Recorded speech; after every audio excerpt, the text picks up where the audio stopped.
കഴിഞ്ഞ ദിവസം സുപ്രീം കോടതി വിധിയെ തുടർന്നാണ് രാജ്യത്ത് ഏകീകൃത പ്രവേശന പരീക്ഷയ്ക്ക് വഴി തുറന്നത്. ഇന്ന് നടക്കുന്ന അഖിലേന്ത്യാ പ്രവേശന പരീക്ഷയെ ആദ്യഘട്ട പരീക്ഷയായി പരിഗണിക്കാനും ജൂലൈ 24-ന് രണ്ടാംഘട്ട പരീക്ഷ നടത്താനുമാണ് സുപ്രീം കോടതി വിധി പുറപ്പെടുവിച്ചത്. വിവിധ മെഡിക്കൽ കോളേജുകളിലായി 53,000 MBBS സീറ്റുകളാണുള്ളത്. CBSEക്കാണ് പരീക്ഷ നടത്താനുള്ള ചുമതല.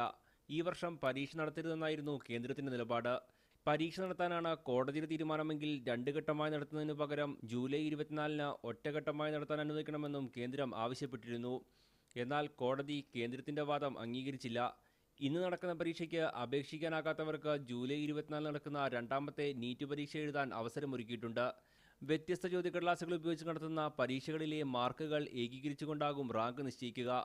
ഫലപ്രഖ്യാപനം കഴിഞ്ഞ സെപ്റ്റംബർ 30-നകം പ്രവേശനം പൂർത്തിയാക്കുമെന്ന് മെഡിക്കൽ കൗൺസിൽ ഓഫ് ഇന്ത്യയും CBSEയും സുപ്രീം കോടതിയെ അറിയിച്ചിരുന്നു. രാജ്യത്തെ ന്യൂനപക്ഷ സ്ഥാപനങ്ങൾക്കും കൽപ്പിത സർവകലാശാലകൾക്കും വിധി ബാധകമാണ്. മീഡിയ 1, ഡൽഹി.